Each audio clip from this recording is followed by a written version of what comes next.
Hello. What you doing? I am just taking down some of the surface texture with my super stiff wire brush.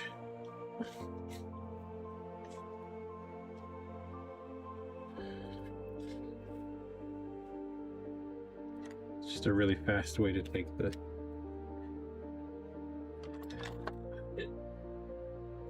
away the rake marks.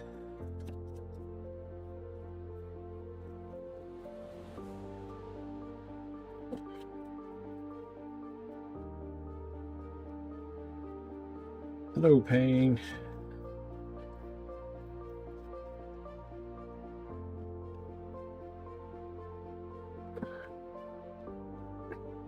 How's kitties?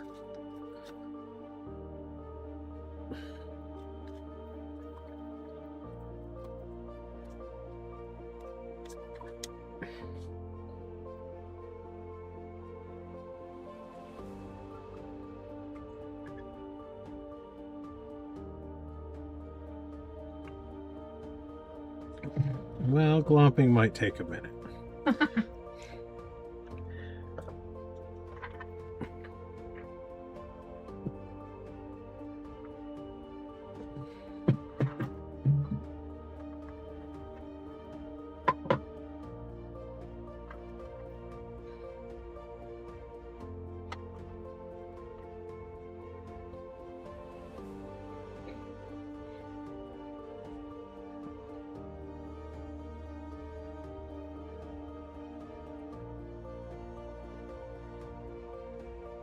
So we are now 6 hours into sculpting this guy.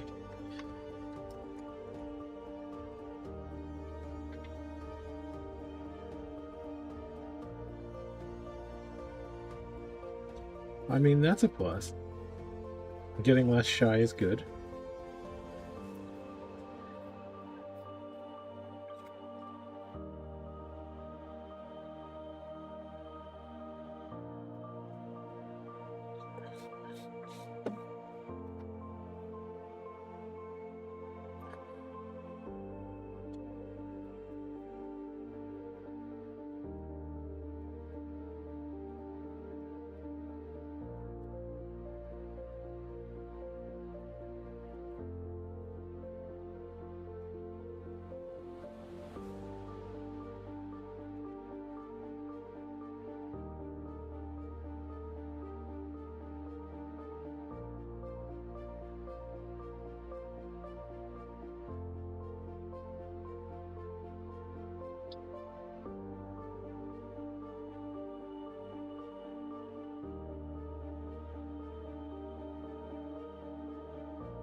Need to get out a little clay.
I think it is quite rounded. I think that's the reflection.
So I do think at this point we're fairly in the neighborhood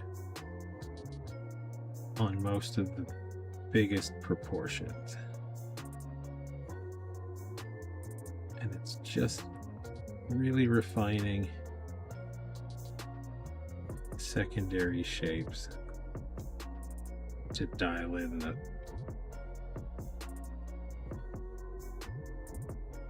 specific portrait.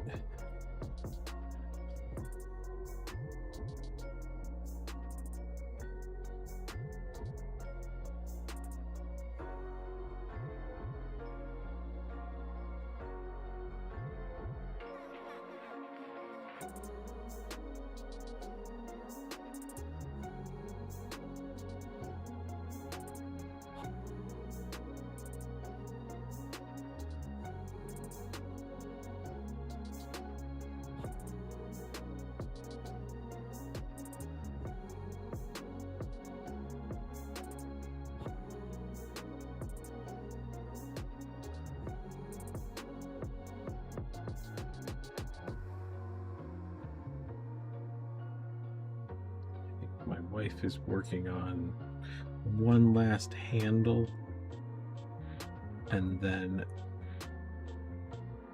something profit.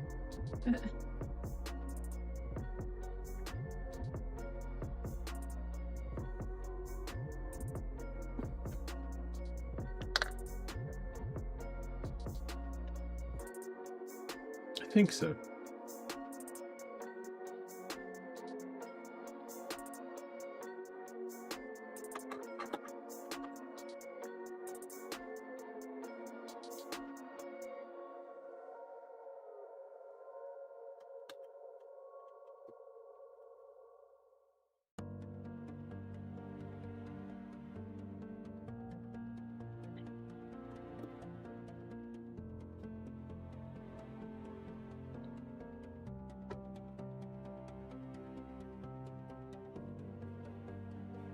We see what craziness you've done.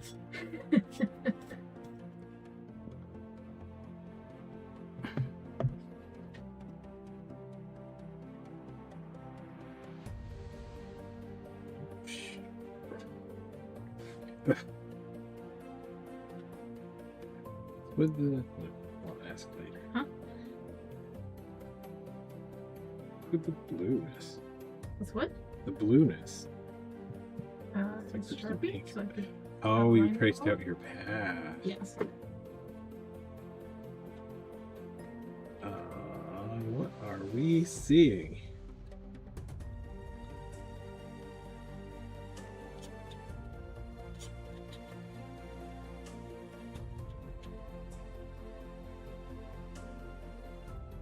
This doesn't have focus on this.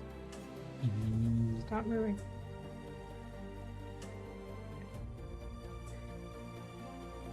Well, it starts there.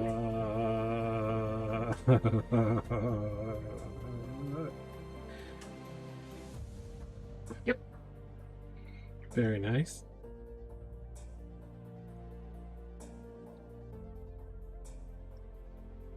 Now it just needs a handle. Now it just needs a handle. Yep. And for you to stop doing this.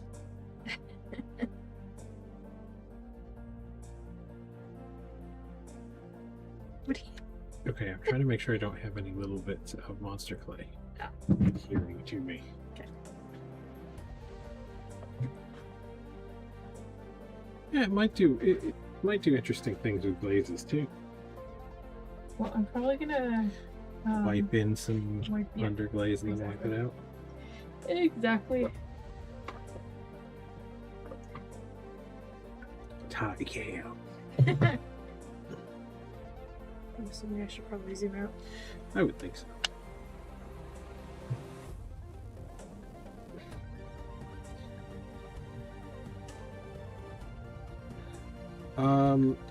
Some glazes might. They're not very deep though. Some glazes meant what? Pool in the recesses. Oh, yeah. No, these are pretty shallow.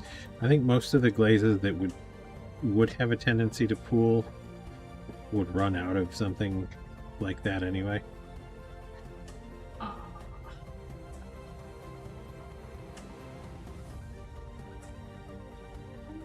glaze.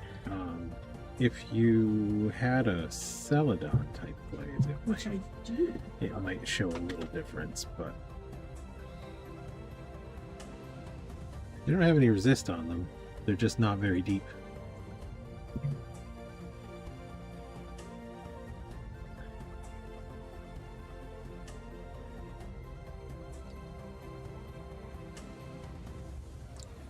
Crackly celadon? Not that I know of. I don't have crackly celadon.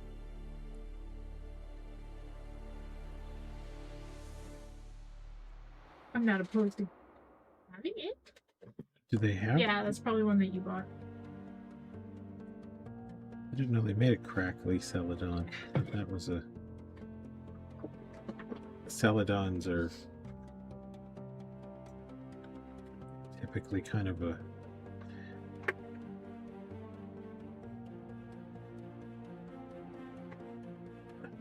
Kind of a soft green glaze. What? Like a soft greenish glaze. I mean, it's weird because celadon. Celadon's coming off sorts. Yeah, okay, so celadon pottery is like a Korean glaze. Traditional Korean glaze. I think it's made of. I think it's mostly iron.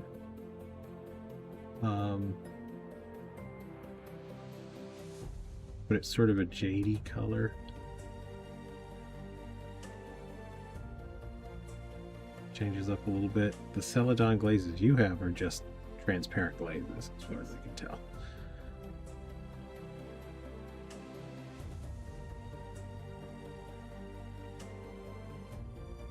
Some of them aren't even that transparent. I'm not sure how, like specifically the white and the black, because they get pretty opaque. So I don't know.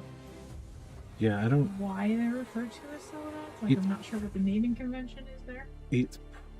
If I had to guess, I would say it's because they're whatever glaze company made them. Amico, but well, I guess it probably only applies to Amico. Well, I did buy some celadons from Penguin. Oh, they do have other. And some of them are fairly opaque colors too.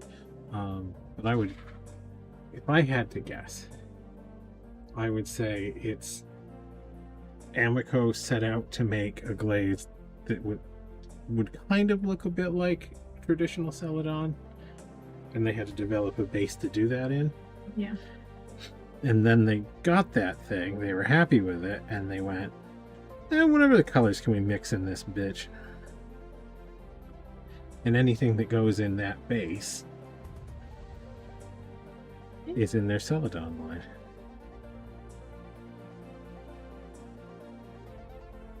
Sounds like a thing. That's my guess.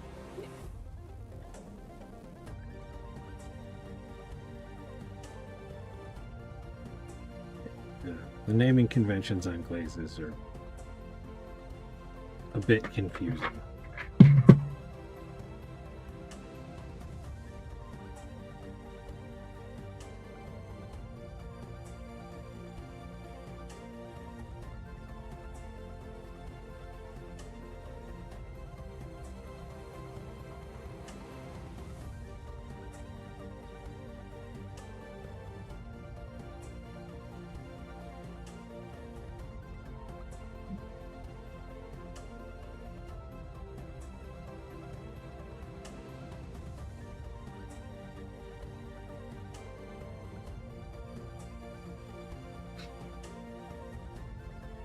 I have seen some really nice examples of raised celadon pottery in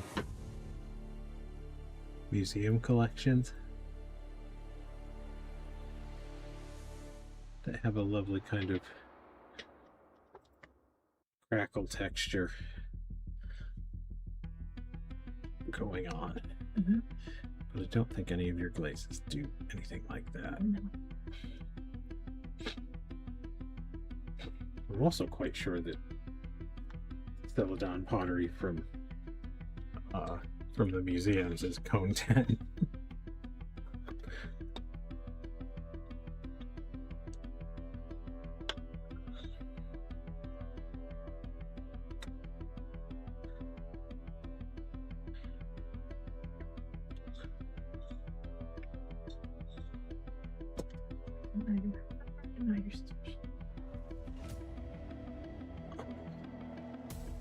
No, I can't confirm or deny them right now either.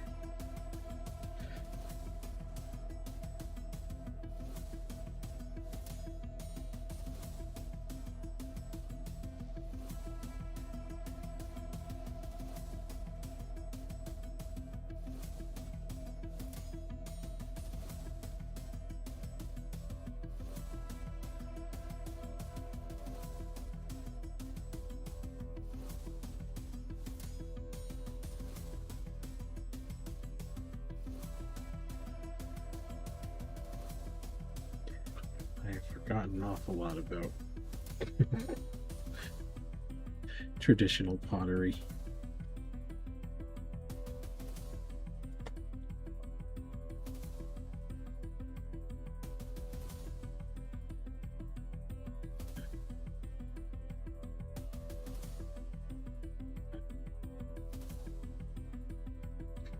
Never knew a ton to begin with because that was never one of my concentrations.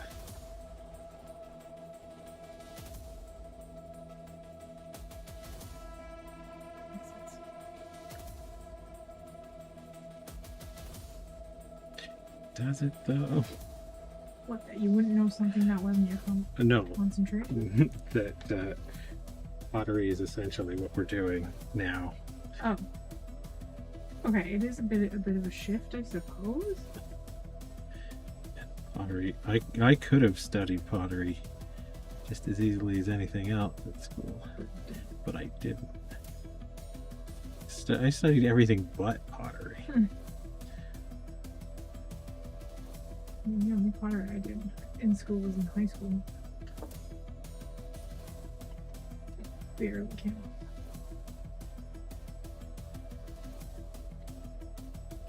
Yep, this is true.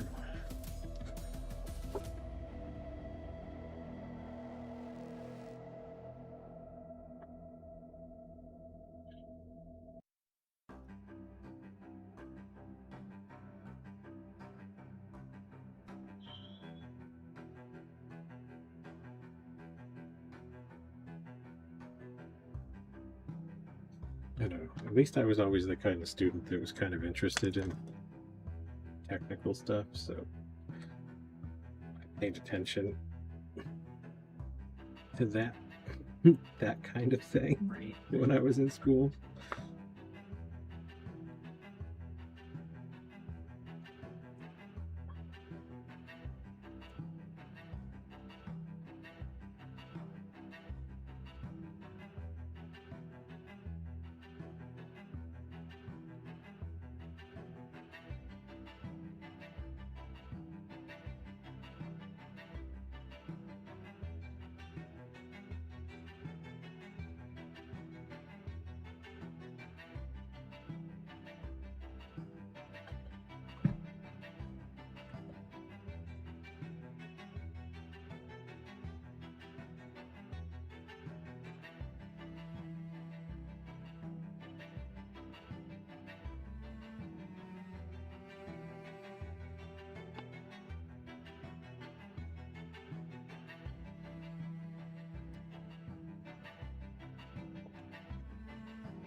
I feel like I made a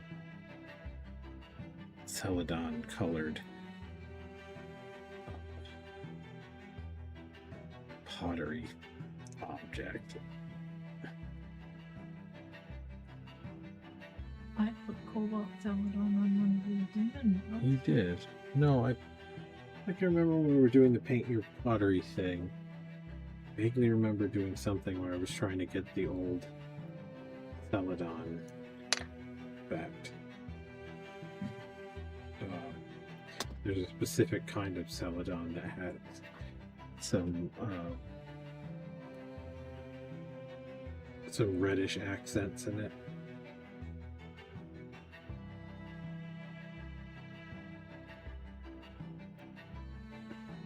Damned if I remember what I made though.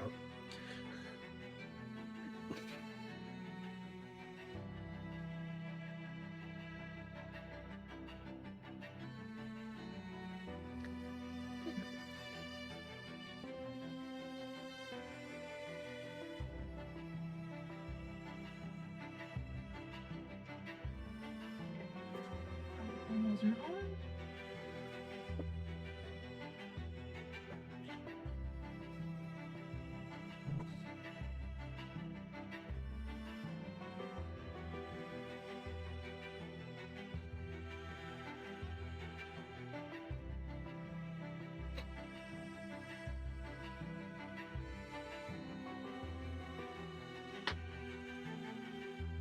And it looks to kind of. Maybe not. Don't think it needs it. What is it? Put plastic over it very gently, should do. I would like to fire that kiln up this weekend if possible.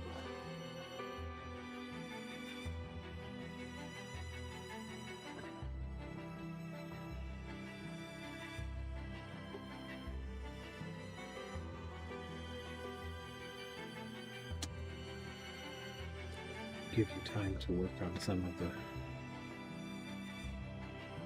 stuff.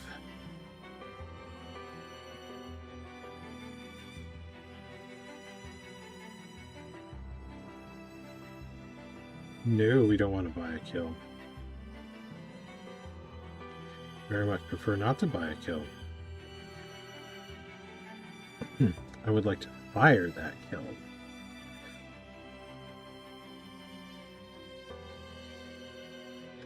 We have a load of bisqueware waiting to go. And what we're waiting on is my wife to finish her stuff. It's about half full right now, or 3/4 full.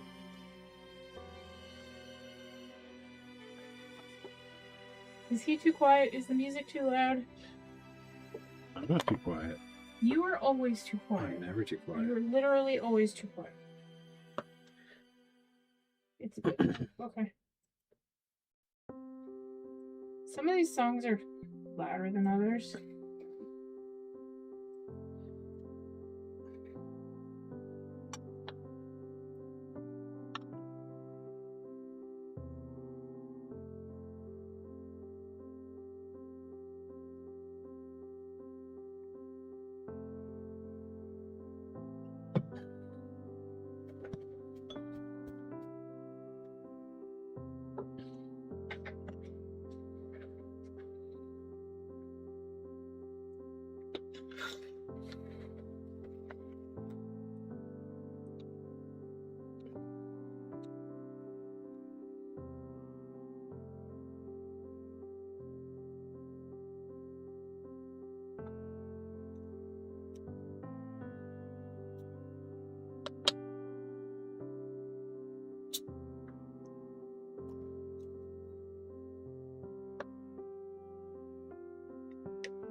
Are you not talking about spite? Why would I do that? Why would you do that? Why would I do anything out of spite?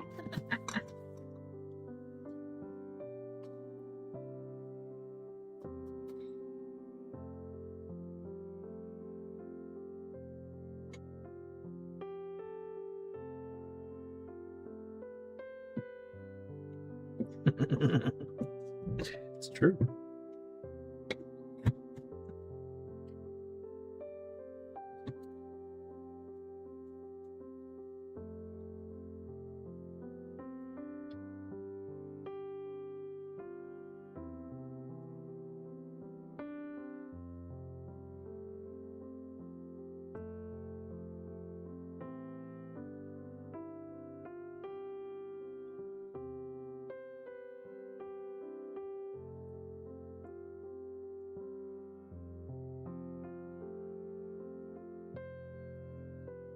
I am attempting at this point to work around the sculpture a little bit more. Now that we have, I think, a pretty good basis for likeness starting.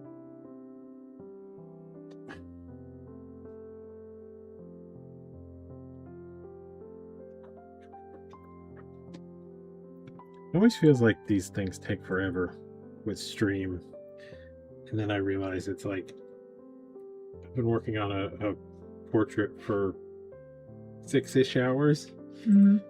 It's like, that's probably about a normal time period.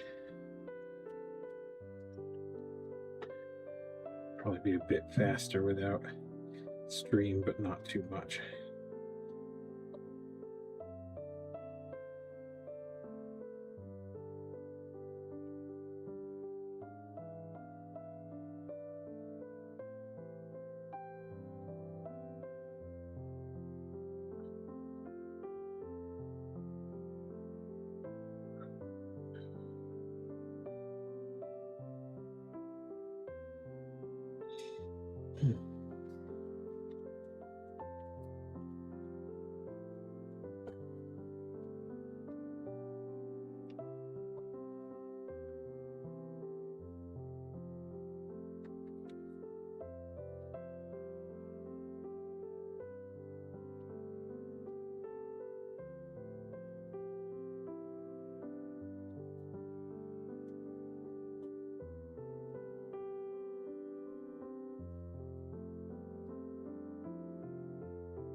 Be right back. Mhm.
head a little bit further.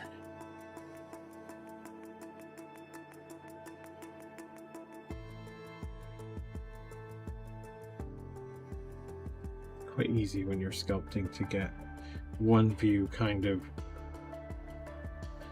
close and then forget about the other angles.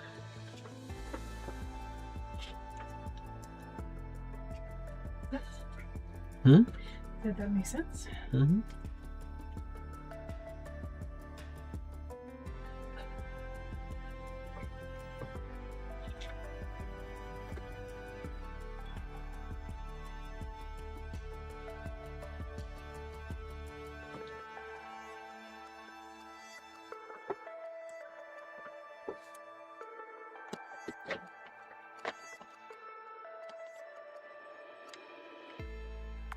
The only time it really becomes too problematic is when you see people really work on a certain angle and practically finish it. And then they're fucked. And then, well, it's not necessarily that you're fucked, but you know, if you were working on a piece,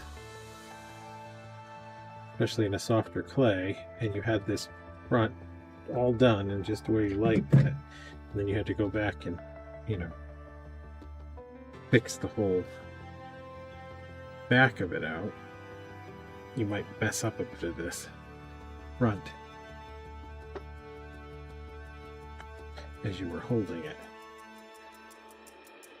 Some people really don't like that.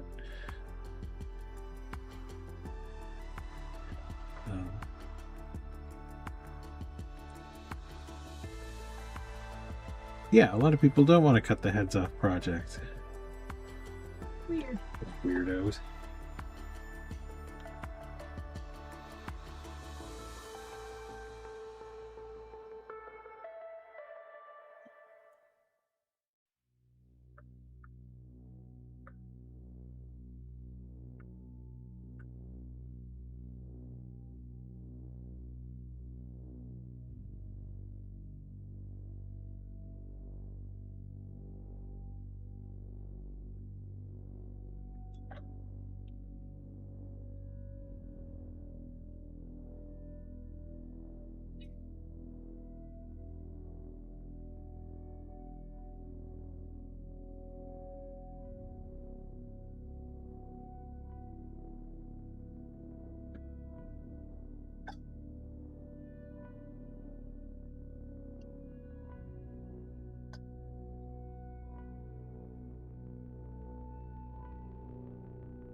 Beneath the countryside.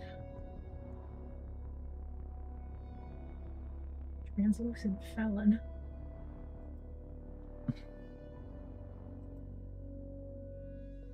Wait.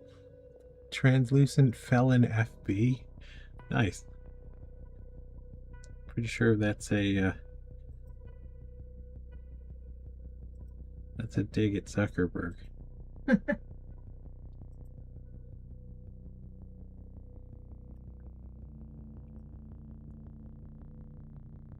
That's pretty funny.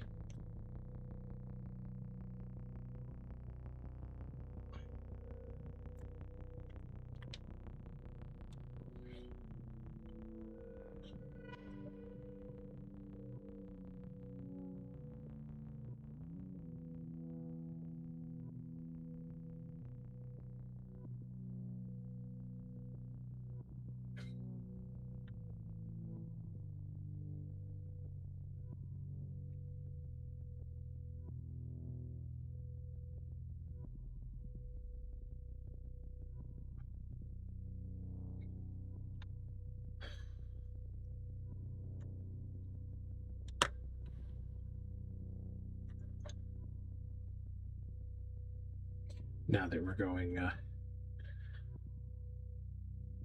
a bit more on the personality, filling in the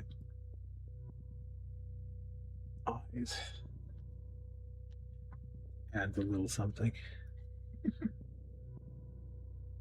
It's not perfect. I've seen some people that sculpt with very realistic eyes in. Yeah. Yes, he has a very excitable expression. A very excitable He expression. does.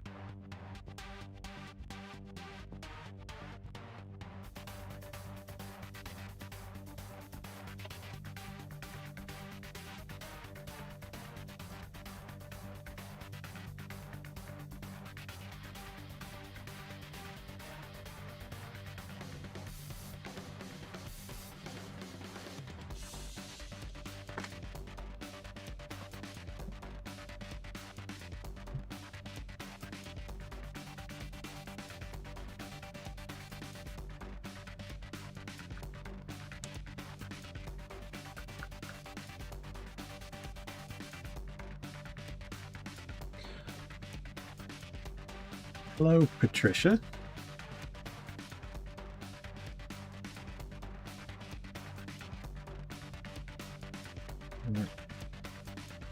Working on a bit of portrait sculpture for a House of Frightenstein mug.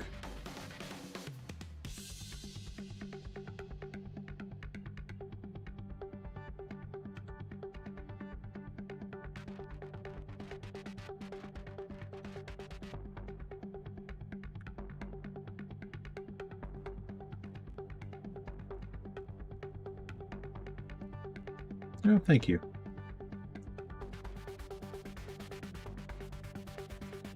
Got about familiar with Frightenstein?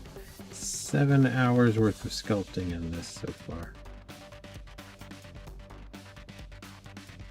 Kind of a niche thing. Niche Canadian thing. It is that.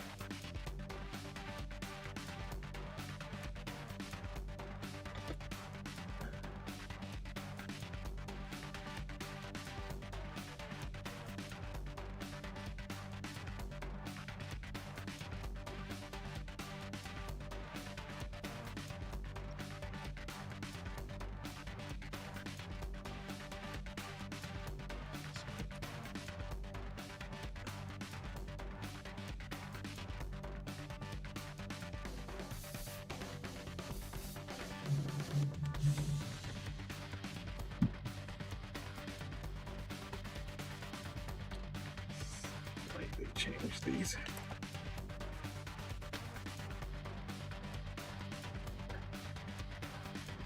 Labial folds. I just slightly changed the angle on the nasolabial fold. Coming in here and kind of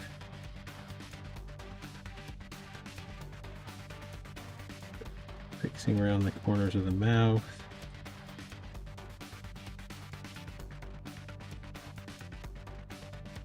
Really trying to dial in the expression.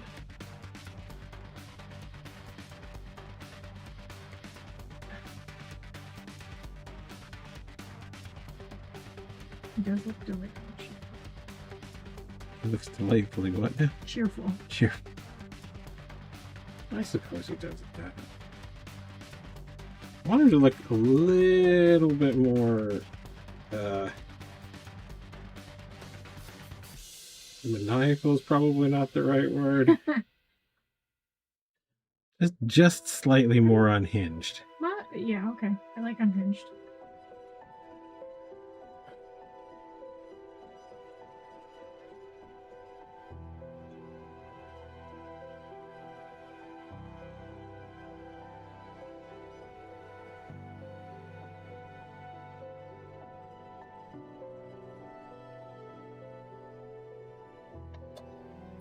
Yes, we have been specifically requested not to go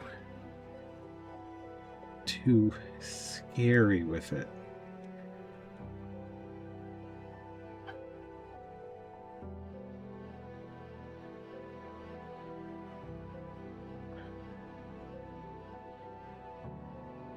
Or villainous.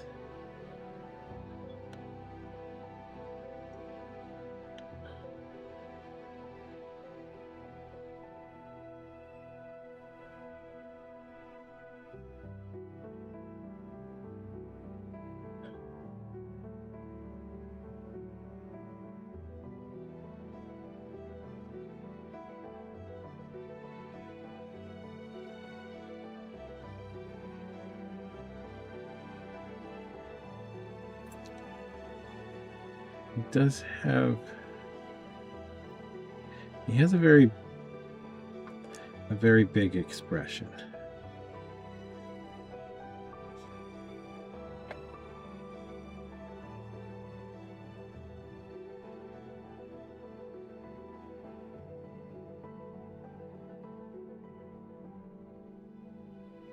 And a slightly over widened eye.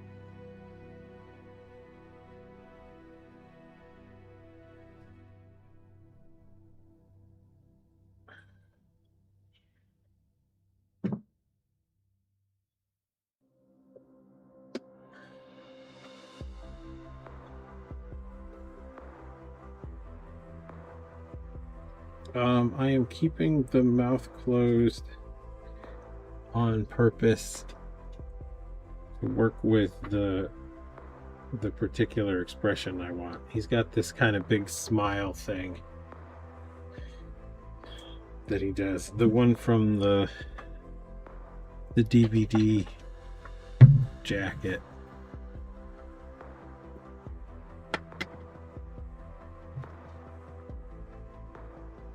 Or maybe it's not the DVD jacket.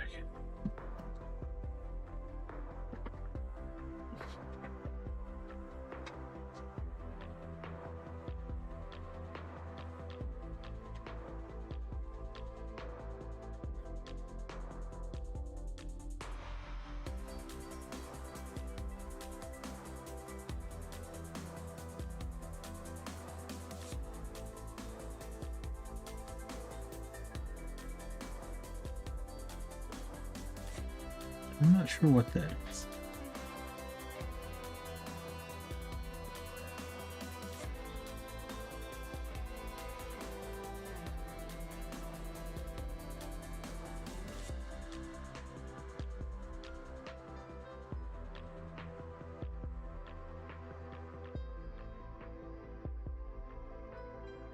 Do you want to switch out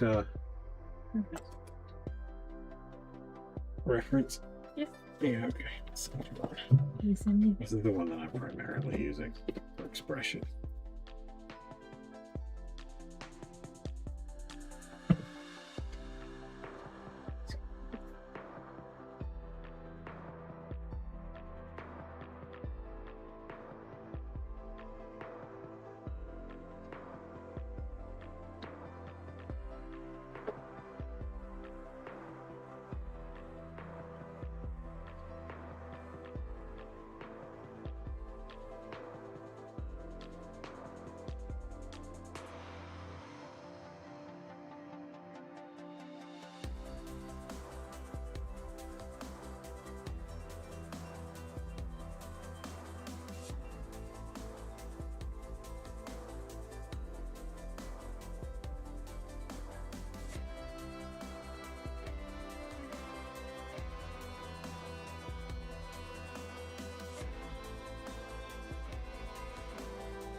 Imagine you do, but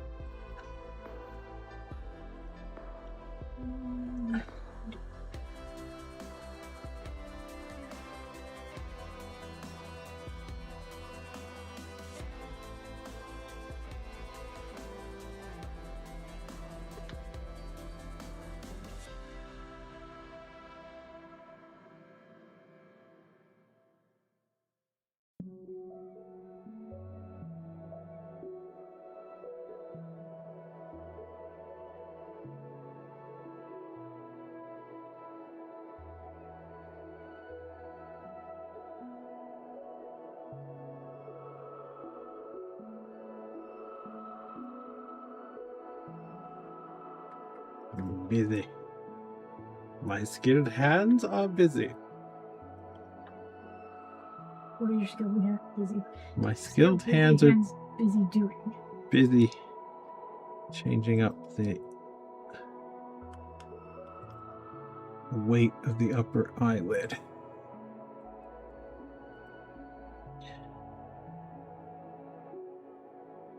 Because he has a very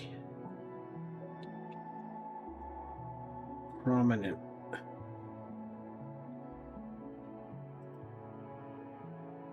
very open eye. It's kind of popping his eyes out with the expression. Giving him crazy eyes. Reference incoming.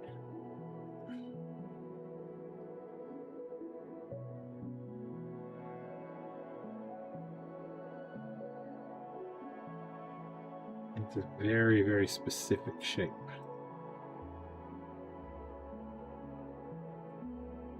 That can be sort of hard to get to. There you go.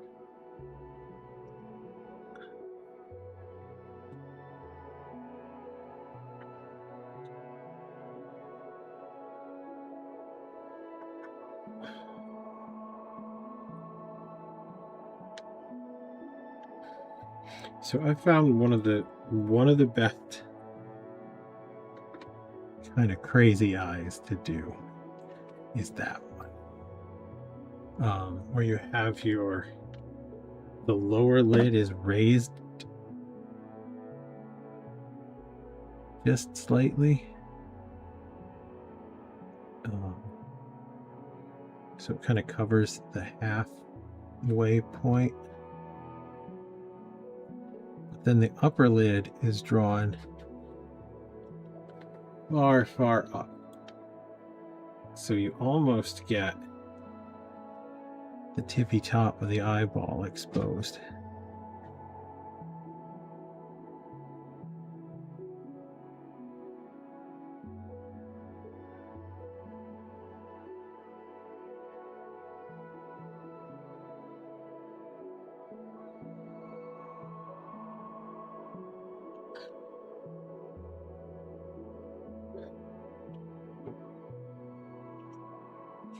But it's a very delicate kind of balance, this crazy eye.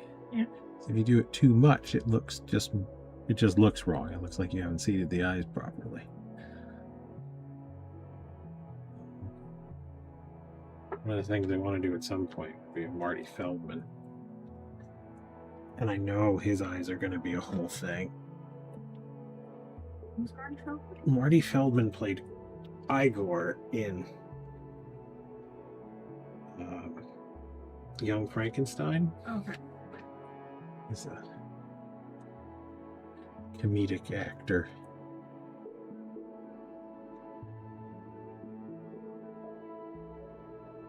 And he was awesome, and he had a condition that made his eyes go all buggy. Oh, okay.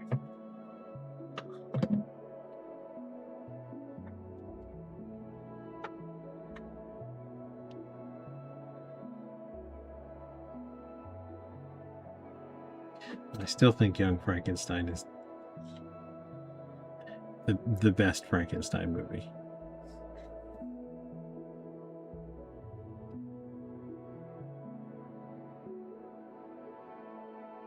Better than stupid, sexy Frankenstein. Yep, way better than stupid, sexy Frankenstein. Oh, that was a choice.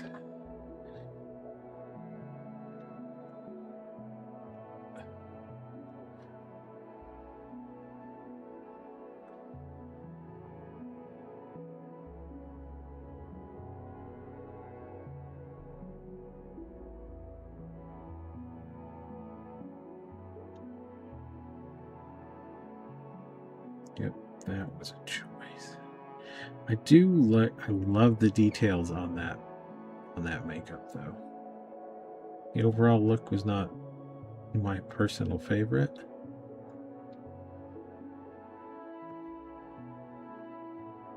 Some of the details, I've seen a couple of the raw sculpts on Instagram. Mm-hmm. Really beautiful texture work.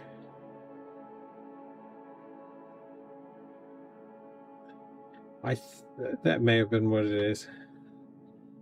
Something to do with his thyroid.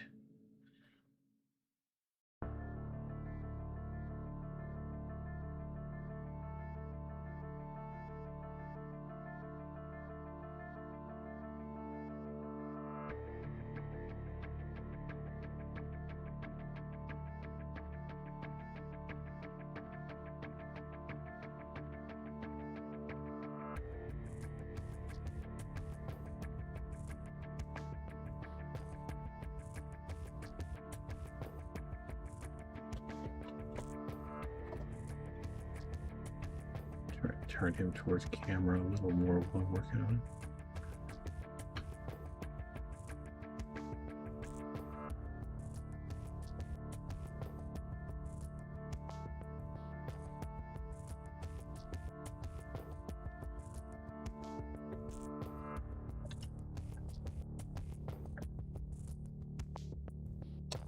So I do think when it comes to portrait stuff,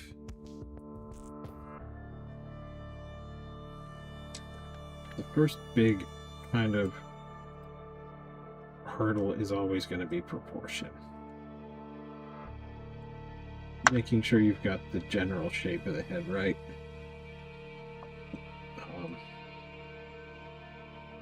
One of the reasons why I always feel kind of impressed with mask makers that do wearable masks. If they do anything that's like portrait-y or a very specific monster.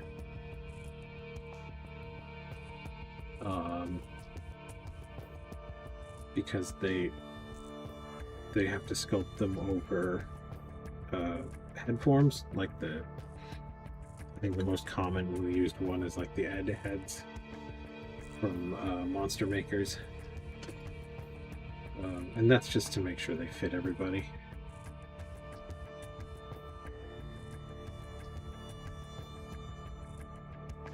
Portraits can be difficult, but I think it's because they're specific and we're very good at reading faces. Devote a lot of our brain to that.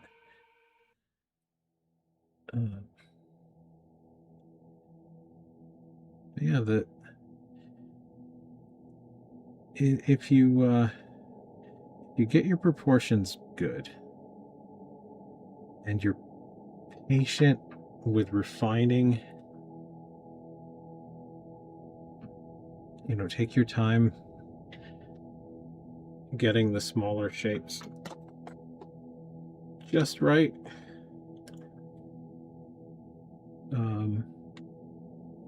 They're not too bad.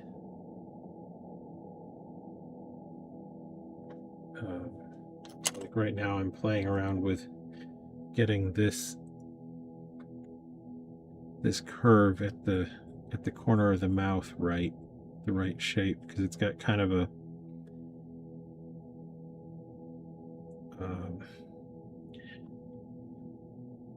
it's got a nice convex movement here at the top, and then it sort of pits in.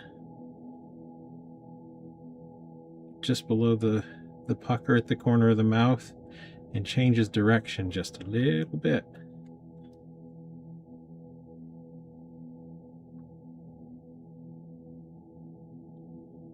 But it's very subtle. If you've got your proportions correct and you get most of this sort of thing right,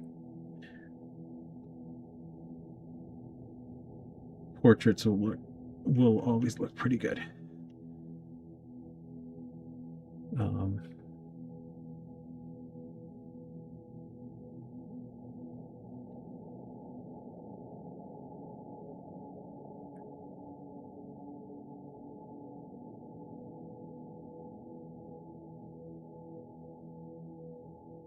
I mean, there are people who are real masters at portraiture that can really get into the weeds on finding that just the right expression for their subject. It just makes them like that much more instantly recognizable. But luckily with this guy, he had a few kind of strong stock expressions for the character, so I don't have to make any decisions too much about that. Just kind of do what he did. Not hard to find the characteristic expression for the Count. It was one that the actor returned to over and over again when he was working. It's just about finding those shapes. It's a little bit of complication here where there's a light hollow behind the fat pad on the cheek. It sort of intersects with this unusual hair choice.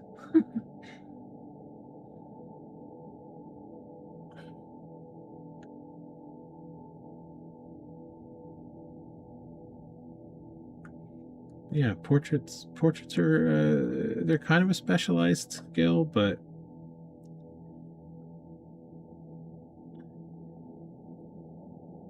if you're patient,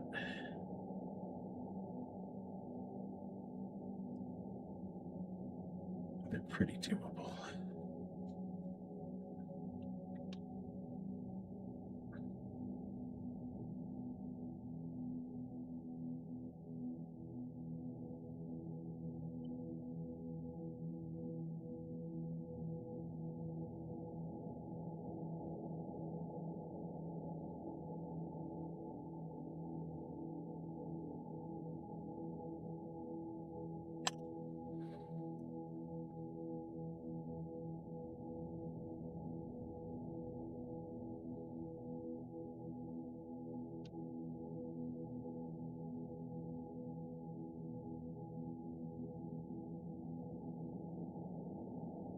And if you ever want to do a portrait and you find you're having difficulty getting it to read, look for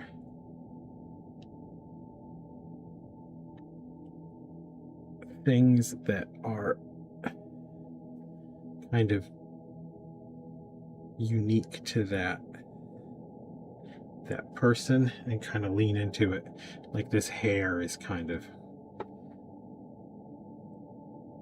I could use this as a pretty big crutch. I wouldn't have to be awfully close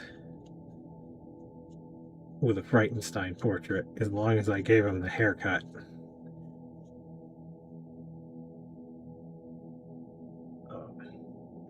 It would still kind of work.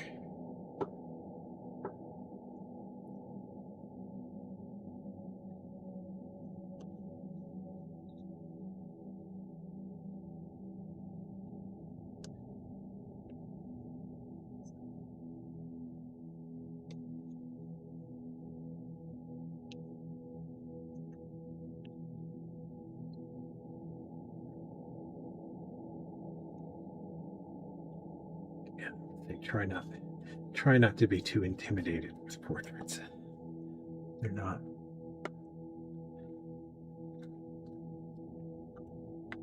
Sometimes they're not as hard as you would think.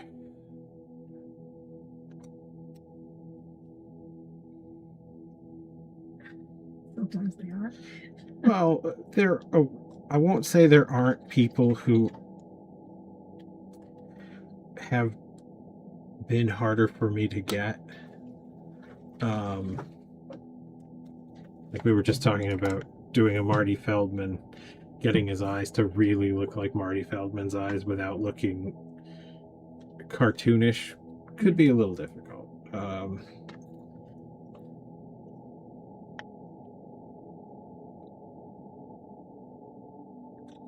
Let's see, who else is kind of tough.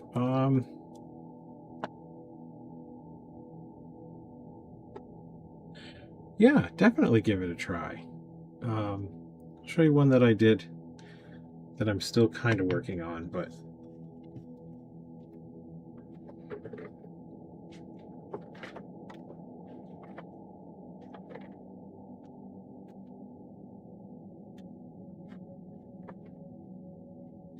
getting something to kind of look like Ron Perlman.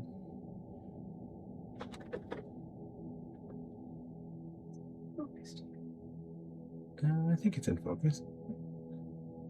Excuse I'm partway through a texture pass.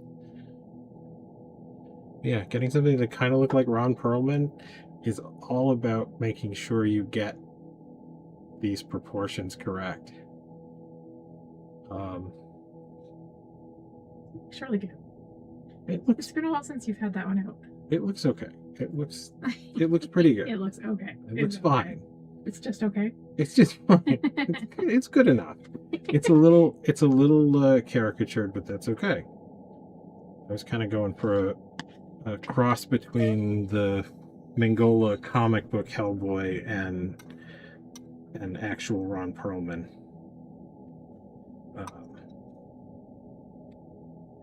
And it's an example of a portrait that would be a pretty decent one, because he has big features that you can make it look like him, and it's pretty distinct. He's got a very distinctive face, so it's easy to read, but it's also good practice, because if you fall back on any kind of poorly observing, habits with poorly observing things, putting the eyes halfway down the head and that kind of thing, is not going to work for you. So it'll keep you honest, but if you're patient and do your measurements, you'll be okay.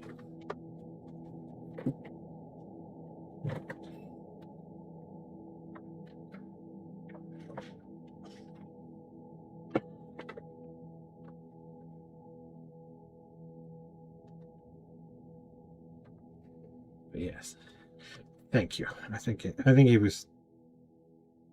he's fine. He's pretty close. I'm not dissatisfied with the likeness.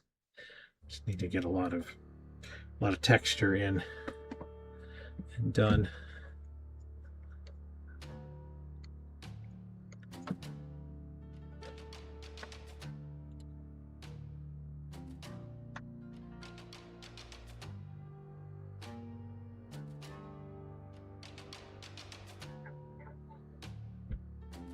Oh, yeah.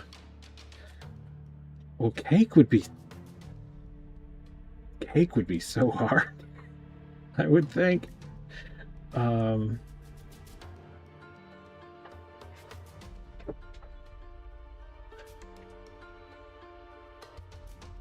Imagine on a cake, you have to be pretty quick.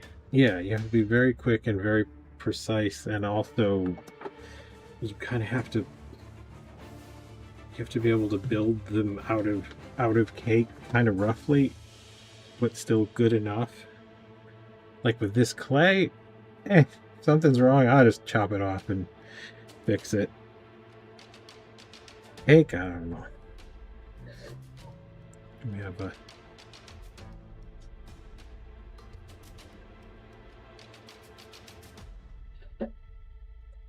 well, yeah, but you still have to get that cake armature pretty close before you get into the modeling chocolate.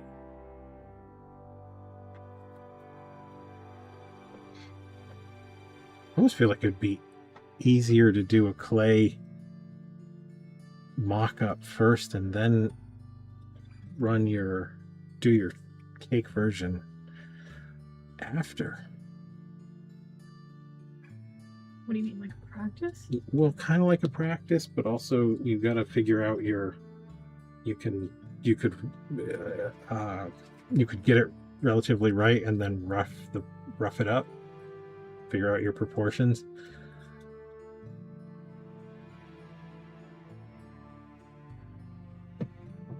Yeah, well, I mean, in the case of like cake, the cake itself under all the modeling frosting sort of acts the way that if you were doing a Sculpey or something, you might make that bulk out armature out of aluminum foil, because you don't want, you know, inches and inches of modeling chocolate frosting on there. Want some cake in it. Yeah, cake is very cake would be a hell of a medium. I don't think I could do this in cake.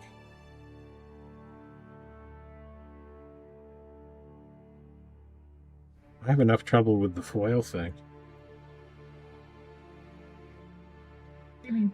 I keep my armatures super duper minimal and loose because I change things all the time. Straight up chop the head off. Straight up chop heads off and change forms, change positions. I'm terrible at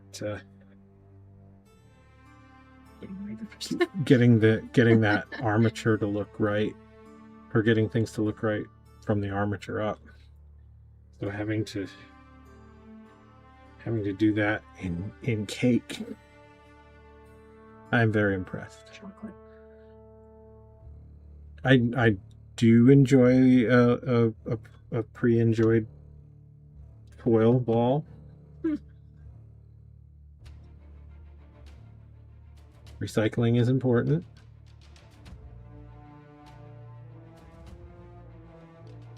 It is all part of the beautiful circle of foil. And if you're really lucky, that way your sculptures smell like garlic bread.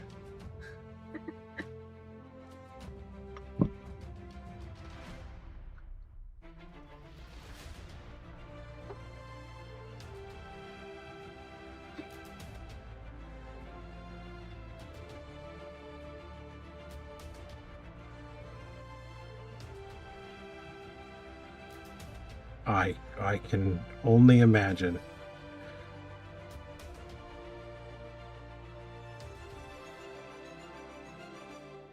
What kind of clay are you using?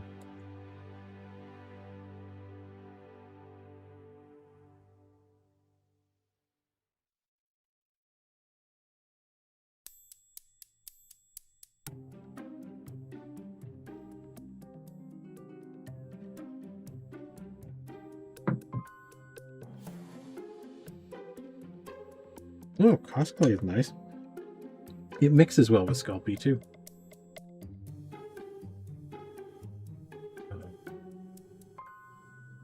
This is a product called Monster Clay, which I'm quite fond of.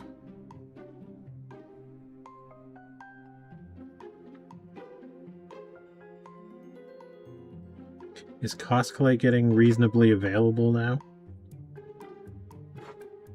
Is it Michael's yet? I don't remember if Michael's carries it, but I know they were sold out of cosplay kind of perpetually. just a few years ago. What was relatively new-ish product on the market. It's very cool. Yeah. I like the flexibility. Yeah, I like the flexibility.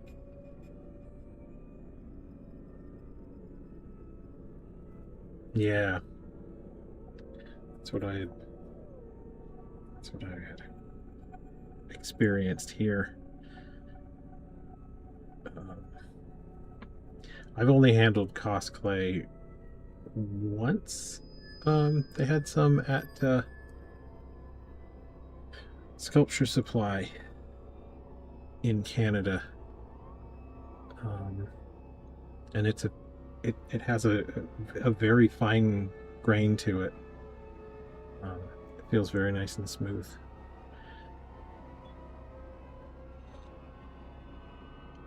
Yeah, that's one of the things that I love about the monster clay is this stuff, infinitely recyclable. This guy has probably been part of at least 10 different things by now.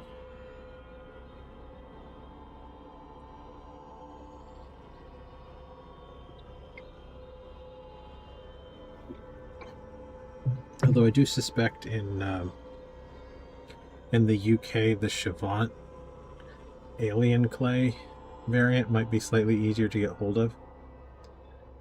Is that where it's from? Hmm? Is that where it's from?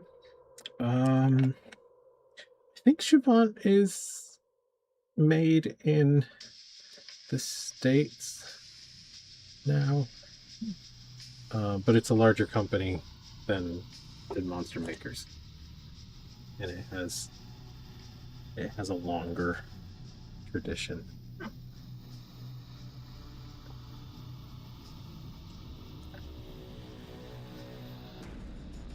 Yeah, Chavant's quite nice.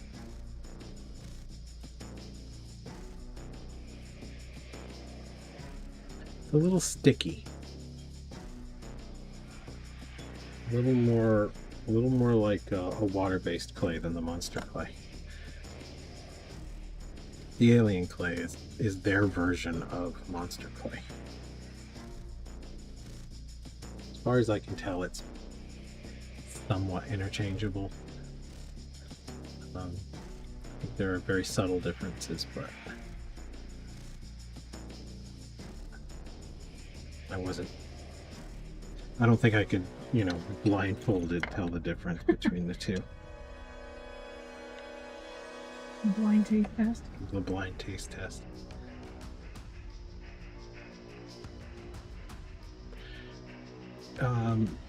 They're waxy. The monster clay and the alien clay.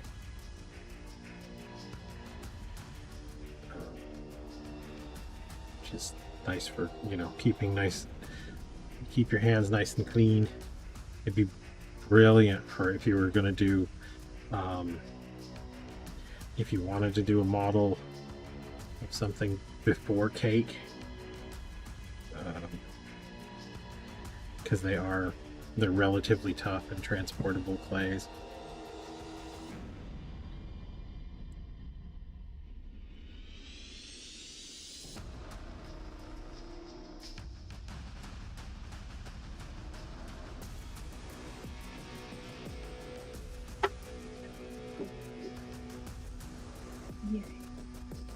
Are you pleased with your transfer?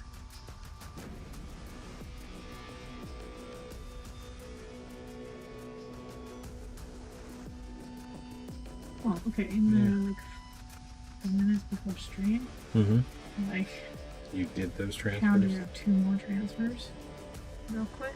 Yeah. So do we follow you on? Do we follow each other on Instagram, Patricia? Or Facebook or whatever. Or Facebook or whatever the. Well, if it isn't Instagram, I would know. If it is an Instagram, you're not interested. Oh, that's too bad.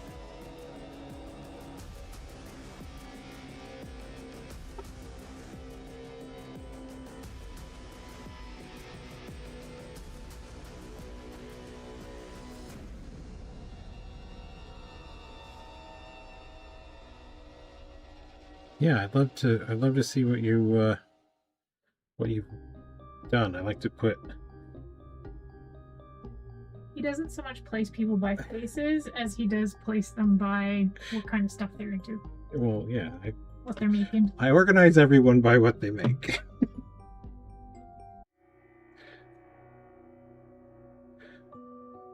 It's just how I do.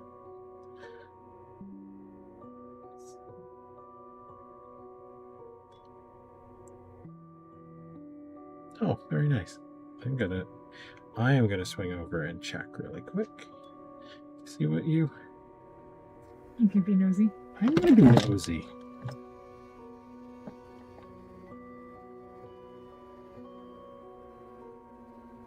Let's see. Doesn't show up yet.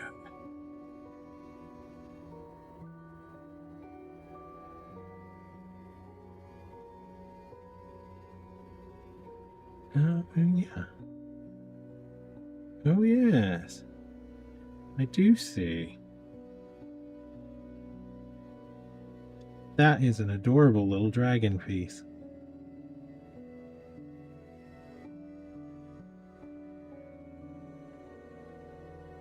That's a lot of texture on that, too. Wild.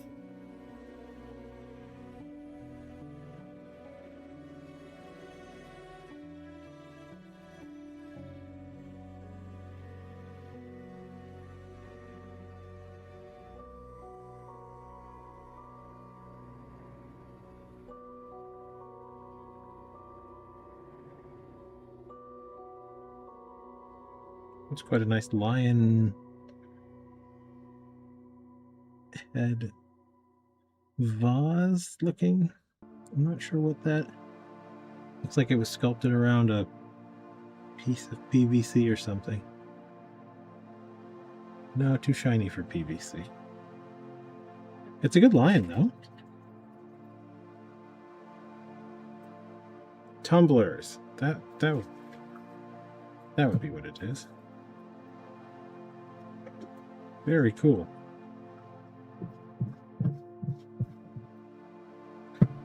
I should get back to stop being nosy and get back to work.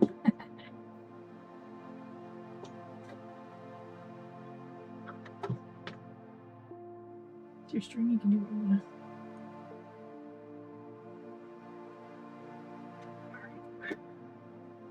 It's worse.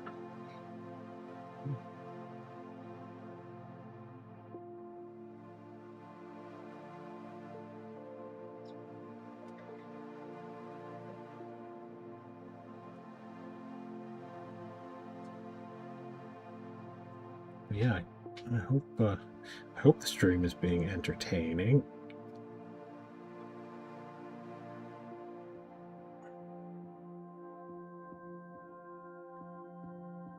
Let's see.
So, I don't know if this is common for everybody else, but for me at least, when I get down to this sort of portion of the sculpt where I'm really refining things, I spend a lot more time kind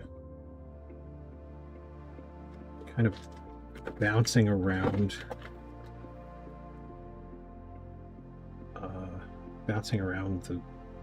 the sculpt, making changes. and small adjustments, because I find the closer I get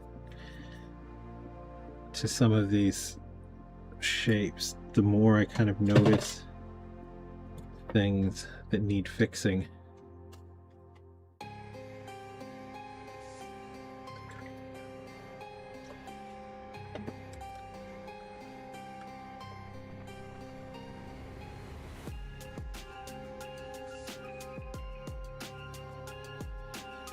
I have to fix this from mold making, but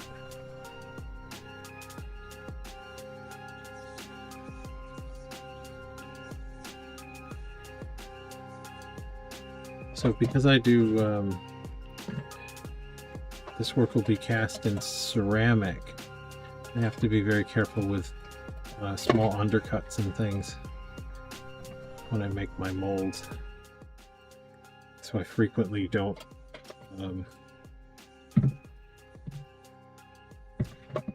do a lot of really deep creases behind the nostril. If I can avoid it. But it seems to be kind of important shape-wise for him.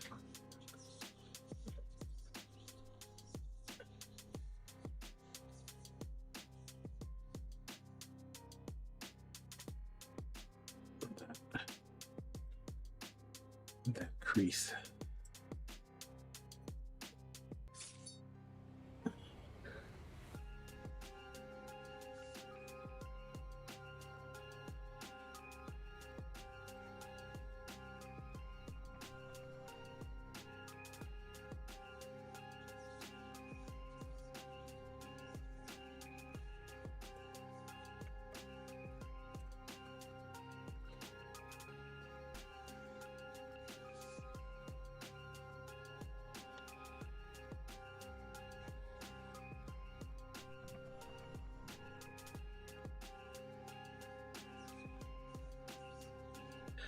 So I can't tell from the little brief looking I was doing at your sculptures, Patricia. Are you a big rake tool user?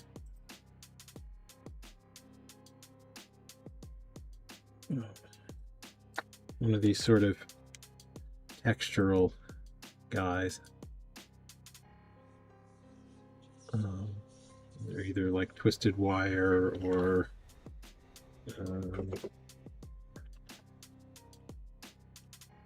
sometimes they're these I make these, they're toothed stainless steel. They're made from street sweeper needles that shed off.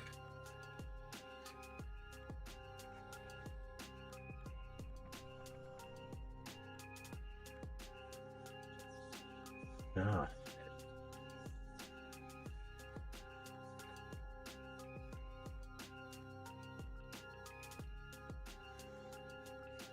Dresden tool. Not familiar with that one.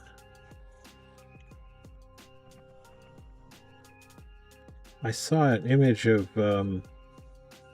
what looked to be a plastic kind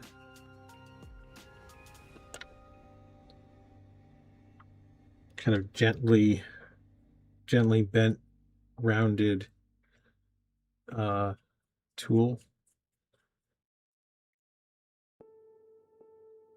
Oh, I did not know that was referred to as a Dresden tool.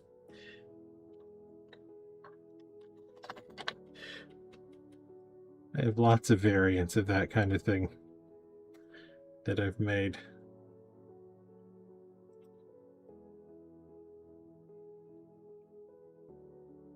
Yeah, I don't have any plastic ones. I find polished stainless and I mean, I don't.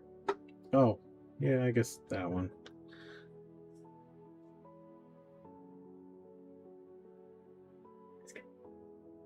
Yeah, I see.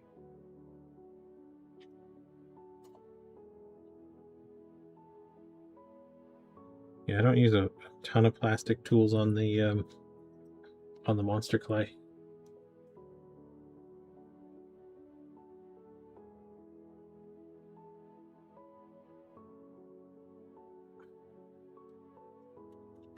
Any particular reason? Or? It's not abrasion resistant enough. The monster clay has a bit of a tack to it when you kind of rub over it. And the plastic tools,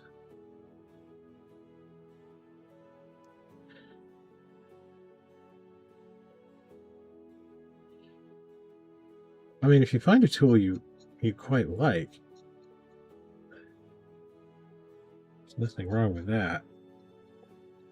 I prefer to make a lot of my own tools partially because I find that I work kind of an in-between scale.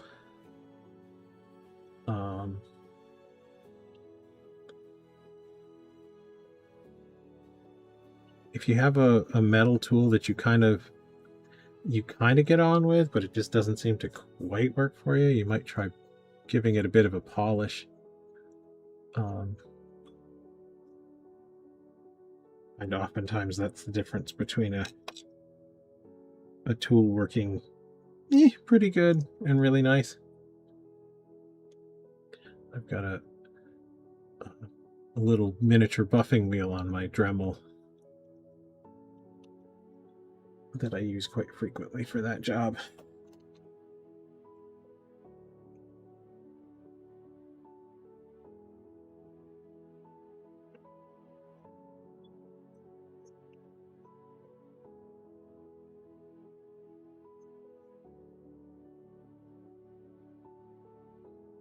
When I used to work with polymer clay a bit more frequently, I found that a very fine guitar string rake, so this is like a really heavy version, one of these. This one's made of piano wire.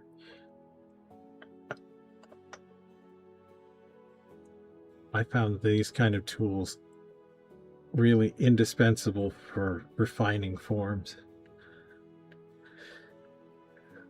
They still work great for monster clay, but for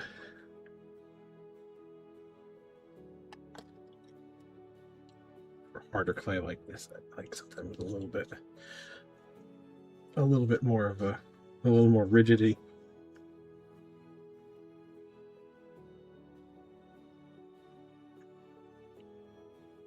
But yeah, like the biggest cheat code that nobody talks about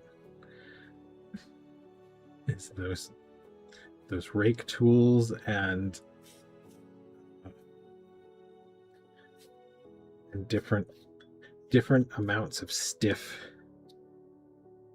brushes. These are like automotive detailing brushes. And I've got steel, brass, and nylon.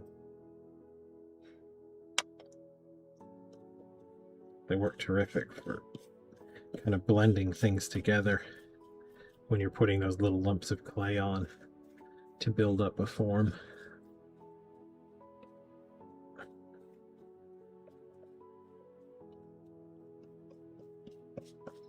And also for texturing a bit too. I mostly use them for blending.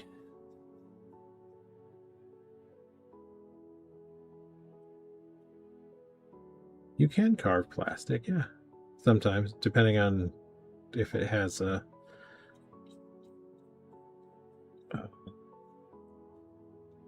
if there are a lot of voids in the casting. Or you mean you can carve with plastic?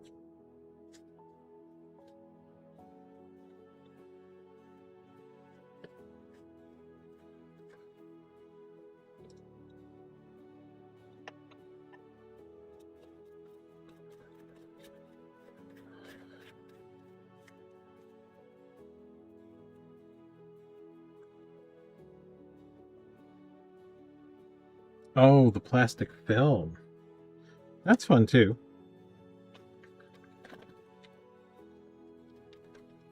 Yeah, I don't know. Not really time for that in this sculpt yet, but it is a fun trick. Just adding a sheet of plastic softens the marks that the tools make. And it's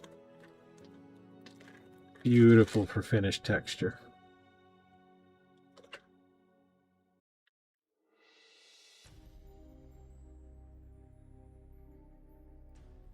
It's a fun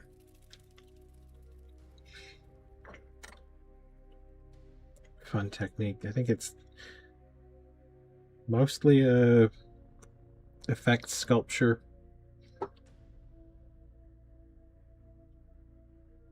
kind of thing. That's the crew I see using it most often. Sculptors in the effects industry.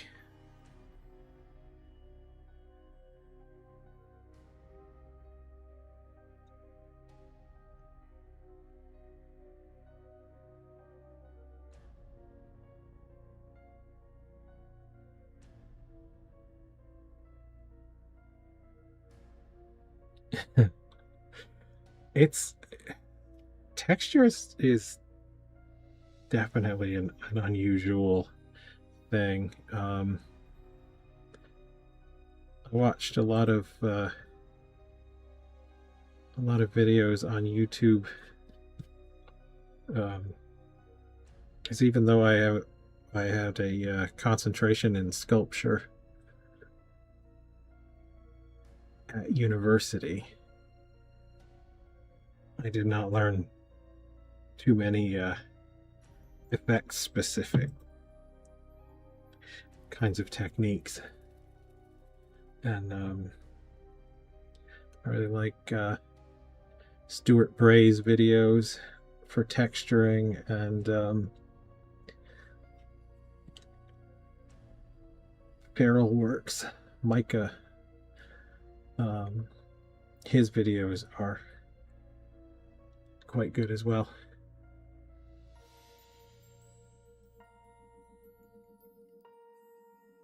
But it's amazing the stuff that you look at as a texture tool once you've been sculpting for a while. I'm an absolute menace in a dollar, what would be a pound shop in Canada, or in the UK.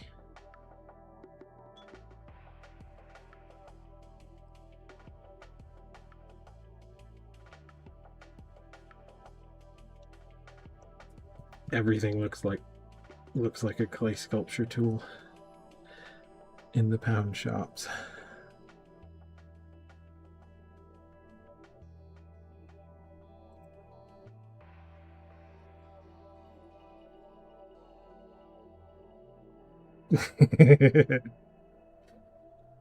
Yeah. Oh, these things are fun too. I got these from Temu. They're hairbrush cleaners. You use them to boot the hair out of hairbrushes, and for skin texture, they make really beautiful marks for, especially if you want like a slightly distressed skin, if you're doing like wrinkles or like an old age, somebody with like some kind of a monster with real leathery skin.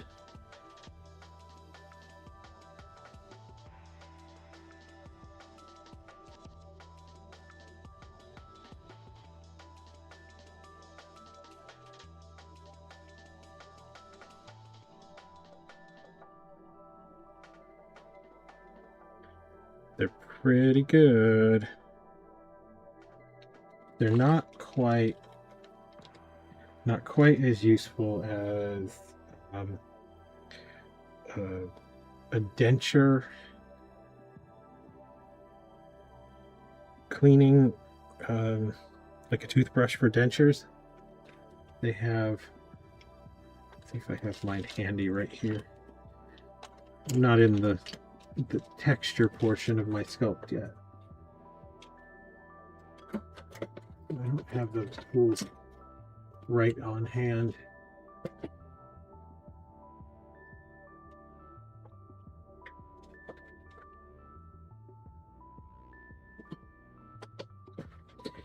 I've got in the bin.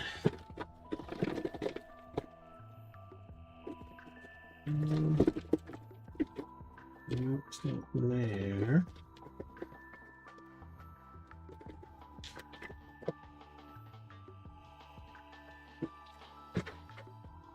But they're like a stiff nylon, a bit like this brush, but they typically have like a little round section of bristles that sticks off on the end. Beautiful thing for getting in and like blending.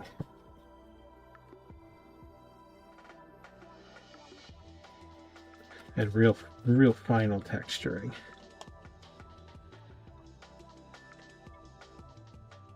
Love those things.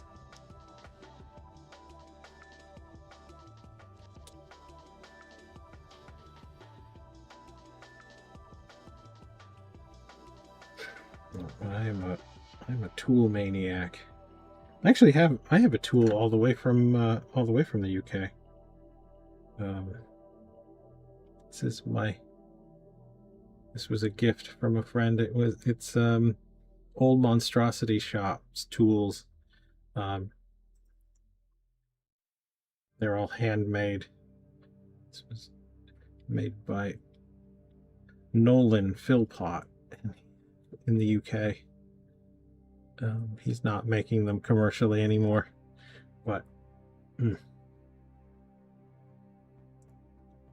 beautiful tool.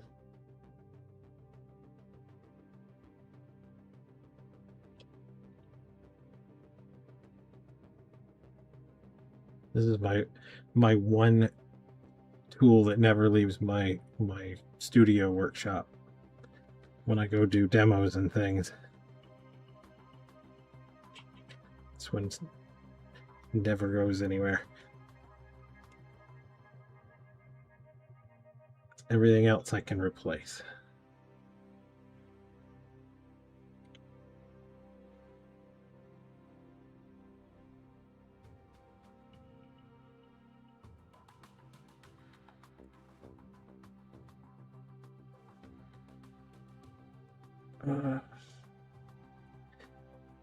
Yeah, I wonder what would be the kind of standard issue stuff.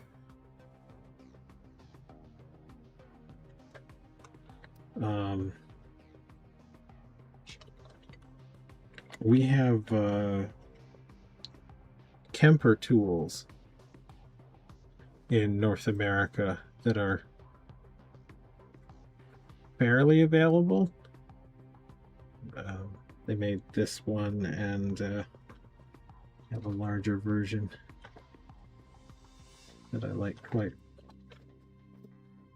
reasonably well. Those are pretty well regarded tools.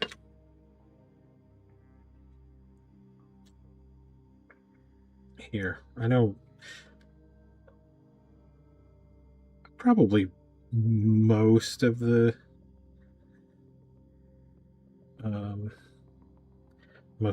industry sculptors make or modify at least half of their tools.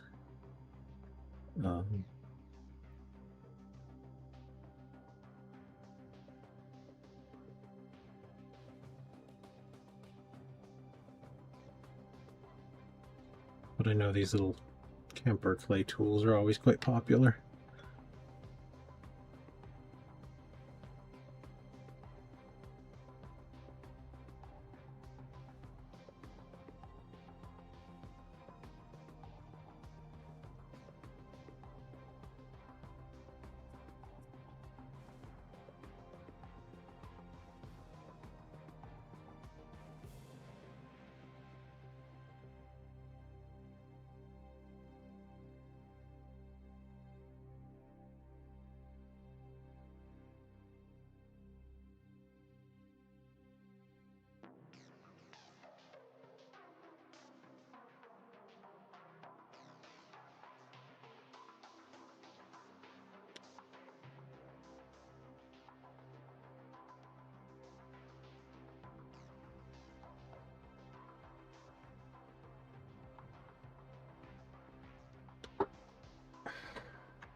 trying to do some,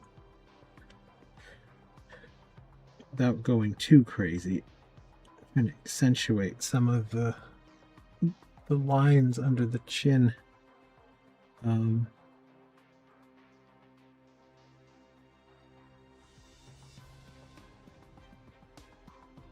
Partially because it will help with the likeness, but also it gives a lovely sense of movement to the lower part of his face.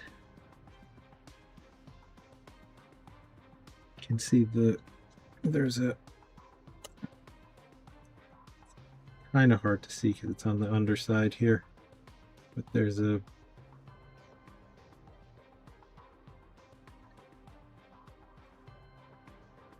place where the skin kind of pulls as his head is sort of turning.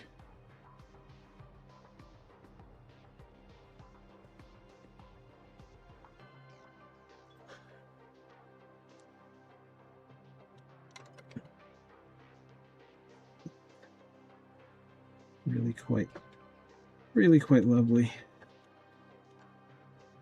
thing.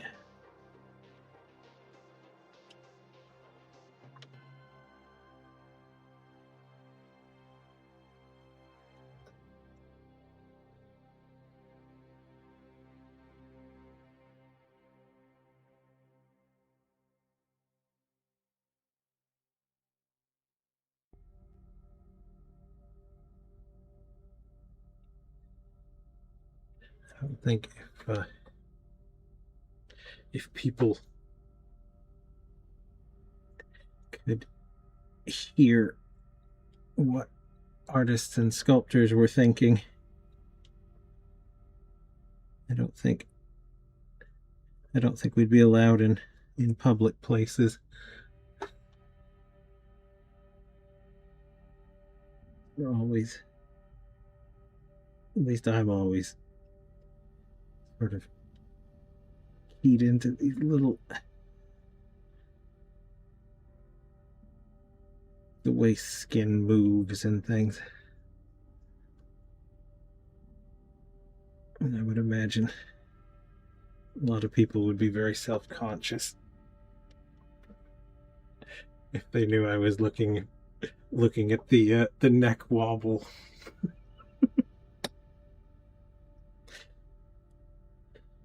Skin.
I've only got about 10 minutes left.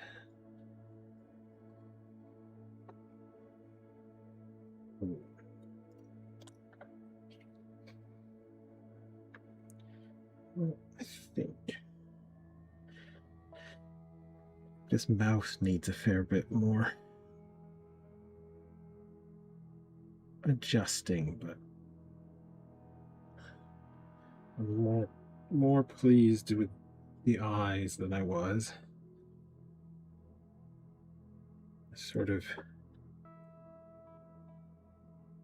chin area is starting to work for me.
Well, actually, I sort of increase the depth in the sides here. It's not looking as bad around the mouth either.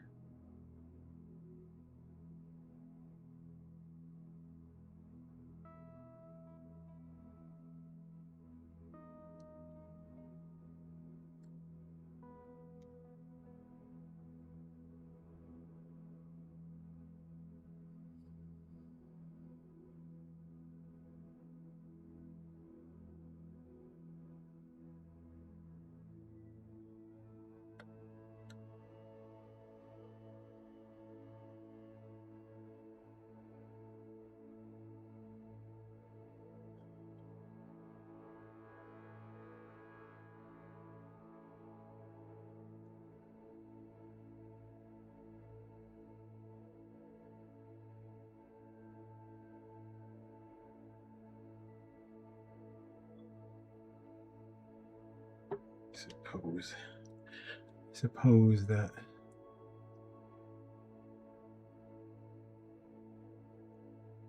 teach us not to judge too harshly when we're looking at a piece.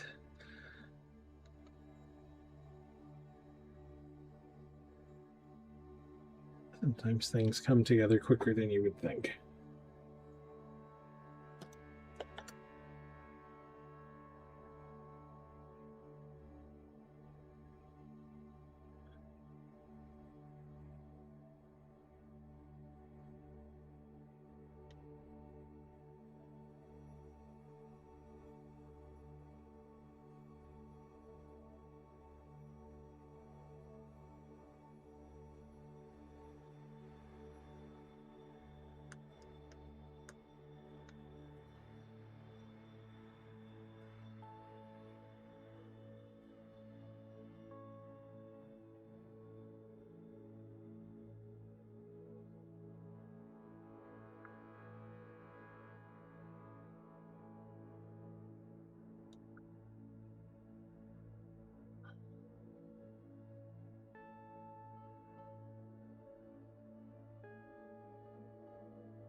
See if we can. It's hard to do with delay to sort of match the expression a bit, the direction.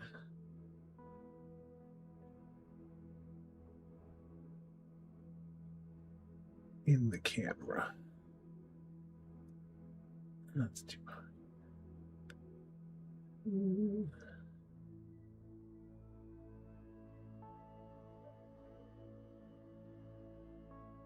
Yeah, sort of in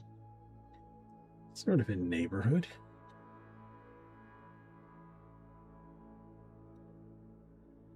Oh, that's right. You are up late. Right. Have a good night. Thanks for coming by. Yeah, thanks for thanks for messing up your sleep schedule. Have a good night.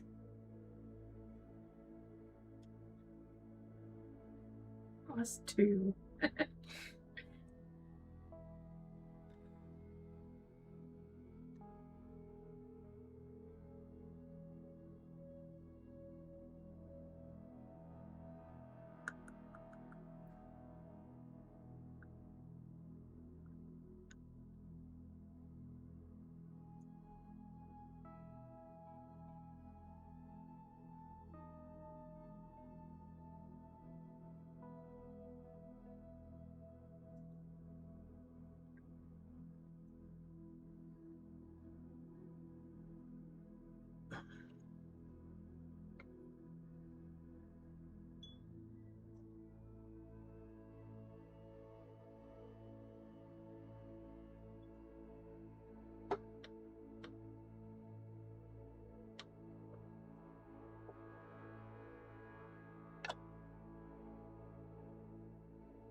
Hmm.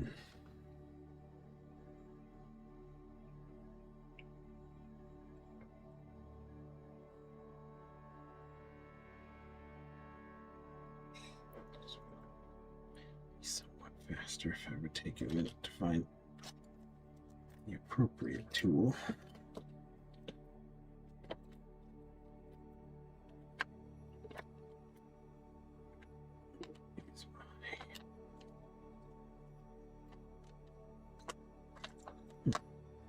Here's the only one that I have to rearrange my tools a bit before the next stream. Starting to want some of my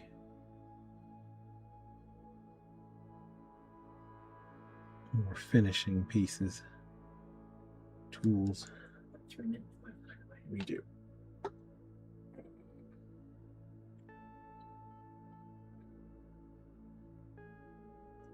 Let's see. Do I immediately see anything? It needs an awful lot of adjustment.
Hmm.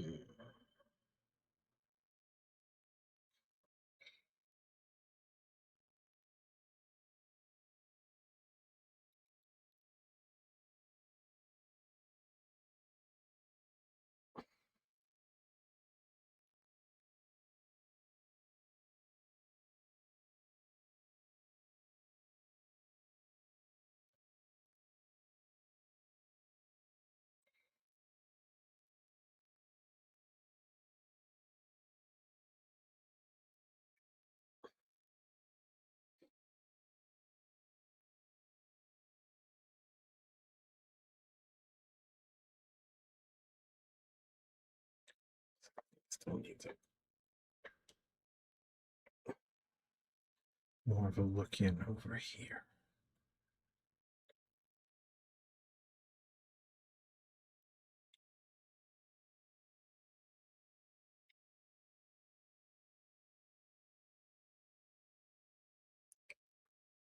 It looks like it is 10 o'clock.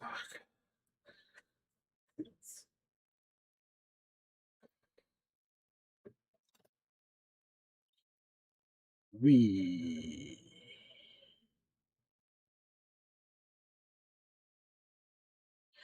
Anyway, I hope you enjoyed the stream. Thanks for dropping in. We will be back on See you next Tuesday. Tuesday. Yes. Bye.